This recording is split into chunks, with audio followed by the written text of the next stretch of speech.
नमस्कार। हमने कल वर्तनी दोष या वर्तनी शुद्धि, दोष की शुद्धि की जाती है, तो उसके संबंध में बात की थी और भाग एक में 5 नियमों को हमने आपको समझाया था। उन नियमों को अगर आप ध्यान में रखेंगे, बहुतायत मात्रा में ऐसे शब्द आपको मिलते हैं जो परीक्षा भवन में आपको परेशान करते हैं, समझ में नहीं आता है कि ये शब्द, क्योंकि सामान्य प्रयोग में उनको लाया जाता है, सामान्य पुस्तकों में आपको मिल जाएंगे। आप कोई हिंदी की पुस्तक पढ़ रहे हैं उसमें भी आपको मिल जाएंगे, लेकिन जब हम उसको व्याकरणिक दृष्टि से देखते हैं तो व्याकरण लोग कहते हैं कि ये सही नहीं है। 5 नियम और हम देखते हैं, फिर एक एपिसोड और आएगा, 5-6 नियम और देखेंगे, वो कंप्लीट हो जाएगा, फिर प्रैक्टिस उसकी स्टार्ट करेंगे, अभ्यास प्रारंभ करेंगे। तो अगला ये नियम है कि संस्कृत की कुछ शब्द हैं जिसमें इत प्रत्यय अगर प्रयोग कर दिया जाए, प्रत्यय का मतलब होता है जो पीछे लगता है, उपसर्ग का मतलब जो होता है वो शब्द के आगे लगता है। तो अगर इत प्रत्यय का प्रयोग कर दिया जाए तो वो सही नहीं होता है, वो उसमें दोष उत्पन्न हो जाता है। ऐसे कुछ शब्दों के बारे में चलिए हम चर्चा करते हैं, बात करते हैं। संस्कृत के कुछ ऐसे शब्द, जैसे एक शब्द मैं आपको बता रहा हूं, एक शब्द है आकर्ष, और आकर्ष में जब इत प्रत्यय लगाते हैं पीछे से तो वो हो जाता है आकर्षित। सामान्य तौर पर आपको ये लगेगा कि ये बिल्कुल सही शब्द है, ये आपको क्या लगेगा, आकर्षित आपको सही शब्द लगेगा, लेकिन आकर्षित शब्द सही नहीं है। सही शब्द क्या है? आकृष्ट। सही शब्द क्या है? आकृष्ट। ये सही शब्द है, ये शब्द सही नहीं है, ये सही शब्द है। ठीक इसी तरीके से इत प्रत्यय अगर हम क्रोध में लगाते हैं तो आपका बनता है क्रोधित, लेकिन क्रोधित शब्द सही नहीं है, सही शब्द है क्रुद्ध, है ना। सही शब्द क्या है? क्रुद्ध। एक चीज मैं और आपको बताना चाहता हूं कि जो शब्द नीचे लटका हुआ रहता है वो पूर्ण होता है। ऐसा ना सोचिएगा कि ये लटक के जा रहा है तो ये अपूर्ण शब्द है, ये पूर्ण शब्द होता है। तो क्रुद्ध ऐसे भी लिखा मिलेगा आपको, धा पूरा लिखा जाएगा और धा के नीचे हलंत रहेगा कि ये आधा है। ठीक है। एक शब्द होता है व्याप। ठीक है, व्याप में इत शब्द आप लगाते हैं तो व्यापित हो जाता है, तो व्यापित शब्द सही नहीं होता है। जैसे कहते हैं इसमें ये व्यापित है, तो व्यापित नहीं, ये व्याप्त शब्द सही होता है, व्याप्त। इधर वाले सब गलत हैं और इधर वाले शब्द जो हैं ये सही हैं, व्याप्त सही है। ठीक इसी तरीके से प्रफुल्ल में अगर इत प्रत्यय लगाते हैं तो प्रफुल्लित बनता है, प्रफुल्लित। प्रफुल्लित शब्द सही नहीं है, इत प्रत्यय की जरूरत यहां पे नहीं है, बस आप लिख दीजिए प्रफुल्ल। क्या लिखेंगे आप? प्रफुल्ल। ठीक है। और शब्द देखते हैं। आप लिखते हैं अभीष्टित, अभीष्टित लिखते हैं, ये शब्द सही नहीं है। सही शब्द होता है अभीष्ट, और ठा मत लिखिएगा, अभीष्ट। मैंने कल आपसे कहा था कि उच्चारण अगर आप गलत करेंगे तो उच्चारण गलत करने के साथ साथ आप उसको लिखेंगे भी गलत, है ना। उच्चारण जैसा आप करते हैं ठीक वैसा ही आप लिखते हैं। क्षेत्र का इसमें बहुत प्रभाव होता है ना।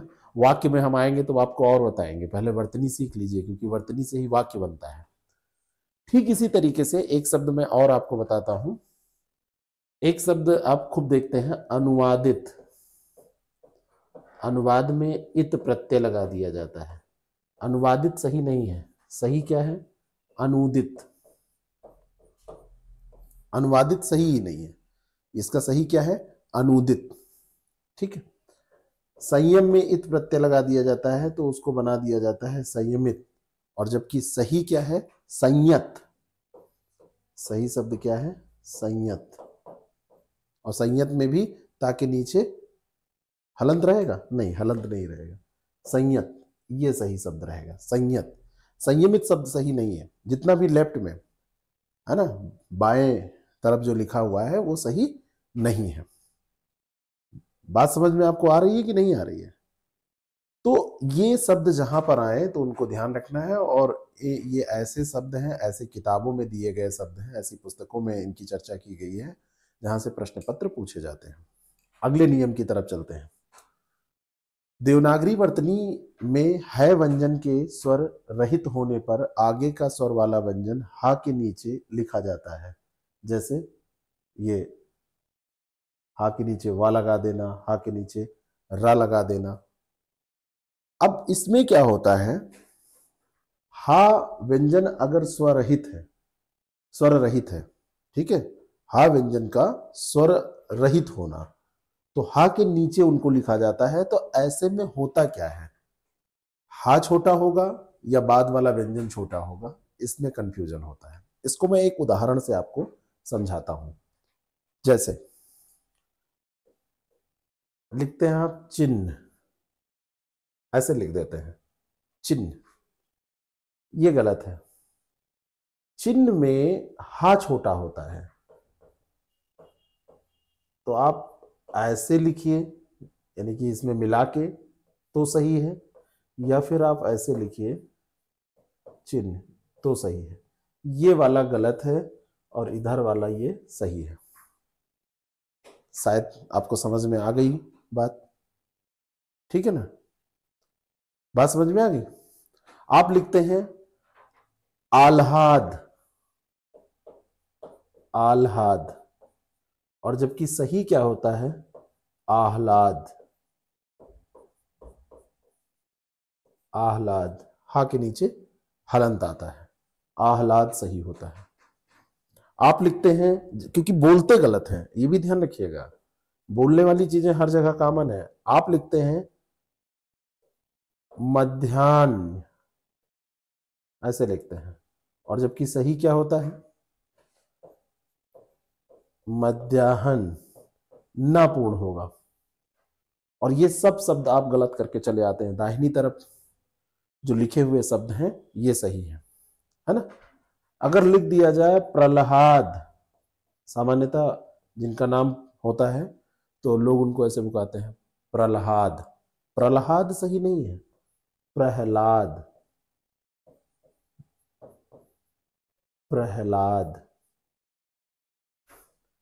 आप लिखते हैं, और सुनिए, गंगा का पर्यायवाची एक है जो बड़ा बढ़िया है, जाह्नवी कहते हैं उसको, जाह्नवी लड़कियों का नाम भी होता है, ये सही नहीं है।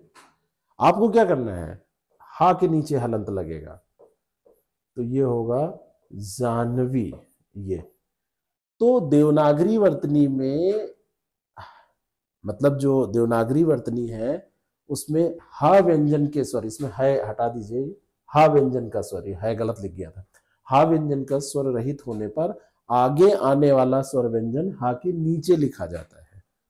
तो हा के नीचे देखिए, हा के नीचे यानी हा पूर्ण है, और जो लटका हुआ है वही पूर्ण होता है, ना यहाँ पूर्ण है, तो हा आधा होगा यहाँ और ना पूर्ण होगा, हा आधा, देखिए हर जगह हा आधा है, हर जगह हा आधा है, ठीक है। जिह्वा, ऐसे आप लिख देते हैं जिह्वा, सही क्या होगा, जिह्वा, तो ऐसे होगा जिह्वा। इनको बिल्कुल रट लीजिएगा, समझ लीजिएगा, ये पूछे जाने वाले हैं, है ना। आप लिखते हैं विव, विह्वल को आप लिखते हैं विवहल, ऐसे भी लिख देते हैं कई बार, विवहल, तो ये गलत है, लिखा जाएगा विह्वल, विह्वल, भाव विभोर होना, विह्वल होना, इस तरीके से, है ना। आवाहन की बात हमने की कि नहीं, आवाहन, है ना, तो आप कहते हैं आवाहन, आवाहन, ऐसे लिखते हैं, जबकि होता क्या है, आह्वन, आह्वान, आह्वान यानी आह्वान, जैसे अग्नि का आह्वान करते हैं हम, बुलाना किसी को, है ना, आह्वान करते हैं। तो इनको, इन शब्दों को ध्यान रखिएगा, ये बड़े बड़े क्लिष्ट शब्द हैं, उच्चारण सही रखिएगा और इन नियमों के हिसाब से चलिएगा।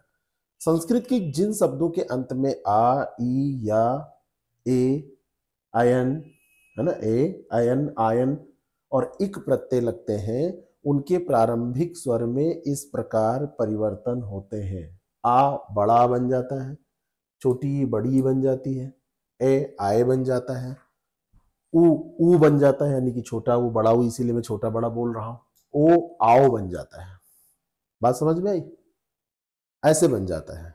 जैसे एक उदाहरण मैं आपको देता हूं, जैसे हो जाएगा अनुपात, और अनुपात में अगर इक प्रत्यय लगाया जाए तो क्या होगा इसका, यहां का जो आ है ये बड़ा आ हो जाएगा, ये कह रहे हैं आनुपातिक सही होगा।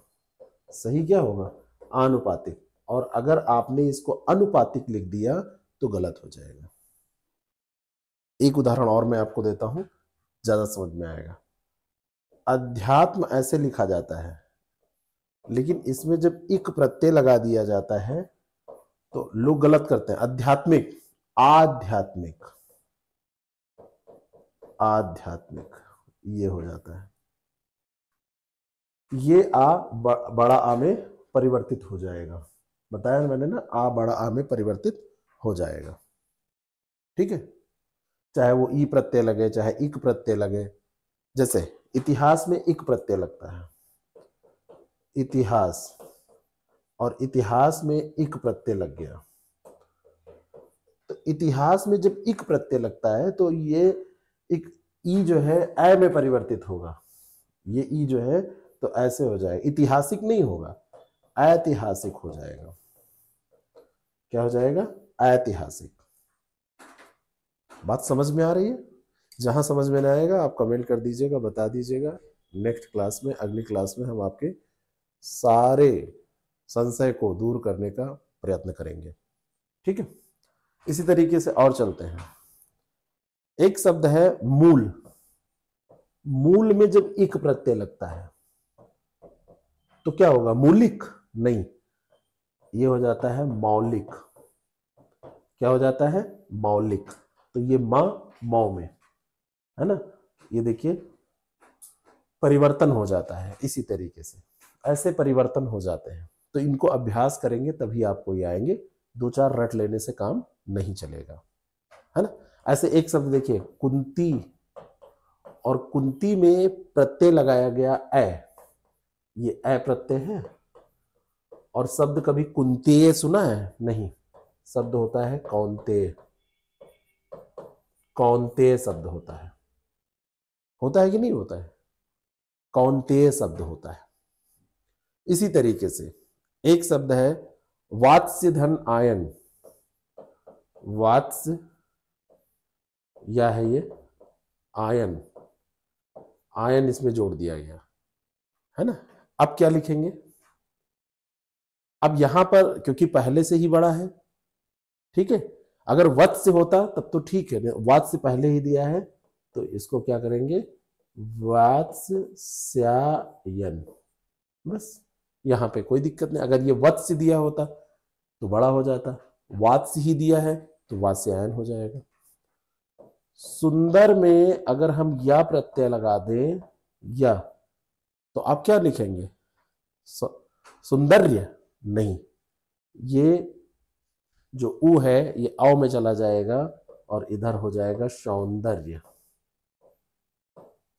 सौंदर्य, ये नियम है। आप ऐसे कहते हैं कि ऐसे हो जाता है, ऐसे नहीं हो जाता है, ये नियम है। नियम कहता है कि संस्कृत के जिन शब्दों के अंत में ये आएंगे तो उनके प्रारंभिक स्वर में परिवर्तन होते हैं। प्रारंभिक स्वर जैसे आ है, ये आ तो ये बड़ा आ बन गया, ई है ए बन गया, इस तरीके से परिवर्तन होते हैं। अभ्यास के द्वारा ही आप इसको सीख पाएंगे। संस्कृत शब्दों में भाववाचक संज्ञा के या प्रत्यय का भी प्रयोग होता है और ता प्रत्यय का भी होता है। जैसे सुंदर धन या बराबर सौंदर्य, और सुंदर धनता बराबर, यहां पे धन लगा दीजिए, ये सुंदरता होता है कि नहीं।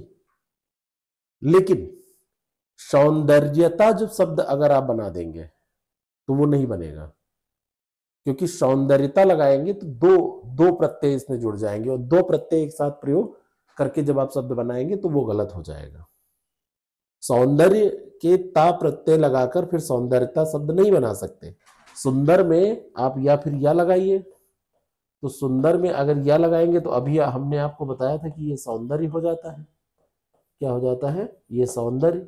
और इसी सुंदर में आप ता प्रत्यय लगा दीजिए तो ये हो जाएगा सुंदरता। जैसे कहते हैं उनकी सुंदरता देखने योग्य थी या देखने योग्य है। ठीक है, ये तो समझ में आ गया। एक शब्द है निरंतर, और निरंतर में अगर ता प्रत्यय लगा दिया जाए, ठीक है, तब क्या करेंगे? तो अगर ता प्रत्यय लगाएंगे तो ये बन जाएगा निरंतरता। निरंतरता बनेगा ना। या फिर दूसरा दूसरा इसका ऑप्शन क्या हो सकता है? न एक एक ही वो परिवर्तन अगर ता प्रत्यय के कारण इसको परिवर्तित करे, प्रारंभिक स्वर में परिवर्तन आता है, तो अगर उस नियम को अपनाएं तो निरंतरता ये शब्द बन जाएगा। निरंतरता बनेगा या सॉरी निरंतरता नहीं बनेगा, ये गलत हो जाएगा। निरंतरता गलत हो जाएगा। दूसरा यहां पर बन सकता है नैरंतर्य बन सकता है। नैरंतर्य बन सकता है। लेकिन अगर आप कह दें नैरंतरता तो दो प्रकार का प्रत्यय आपने प्रयोग किया, तो ये गलत हो जाएगा। नैरंतर्यता, तर्यता, नैरंतर्यता, ये शब्द गलत हो जाएगा। निरंतरता सही है, नैरंतर्य सही है, ये गलत हो जाएगा, है ना। दूसरा देखिए, एक उदाहरण मैं आपको दे रहा हूं। स्वस्थ शब्द आपने देखा ही है, स्वस्थ, स्वस्थ शब्द। तो स्वस्थ शब्द से या तो स्वास्थ्य बनेगा या स्वस्थता बनेगा। स्वस्थ से या फिर आप स्वास्थ्य बना दीजिए, तो स्वास्थ्य, ये सा है, ये यहां पे ये स्वास्थ्य हो गया। या फिर दूसरा आप क्या बना सकते हैं? स्वस्थता बना दीजिए, स्वस्थता बना दीजिए। ये दोनों तो सही हैं, लेकिन अगर आपने ऐसा बना दिया स्वस्थता,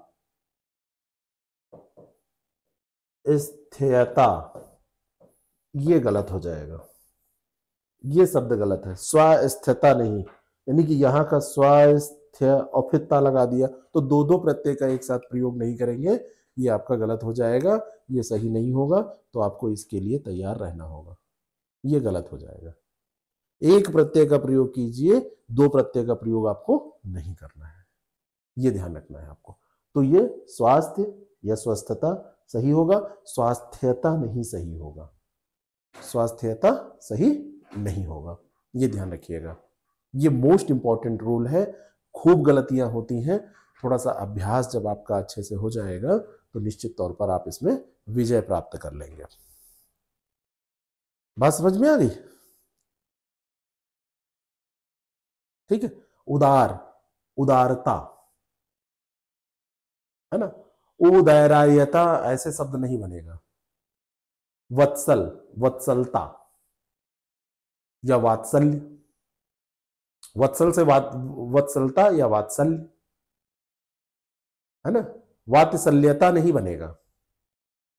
ठीक इसी तरीके से समान से समानता, है ना। स्वतंत्र से स्वतंत्रता, स्वतंत्रता शब्द नहीं बनेगा, स्वतंत्र से स्वतंत्रता शब्द बनेगा। एक नियम और, हिंदी शब्दों की वर्तनी में रेफ अर्थात स्वर रहित रा के लगाने में भी अशुद्धि हो जाती है। शब्द में जहां रा उच्चारित होता है वह उसके आगे आने वाले व्यंजन पर लगता है। जहां पर उच्चारण होगा उसका आगे का जो व्यंजन होगा, उसके आगे के व्यंजन में के ऊपर वो लगाया जाएगा। इसका उदाहरण मैं आपको देता हूं। खूब ज्यादा यहां पर त्रुटियां होती हैं, खूब गलतियां होती हैं, तो इसको समझने की कोशिश आप लोग कीजिए, ठीक है। खूब अशुद्धियां यहां पर होती हैं। एक शब्द मैं आपको देता हूं, जैसे शब्द है परिवर्तन।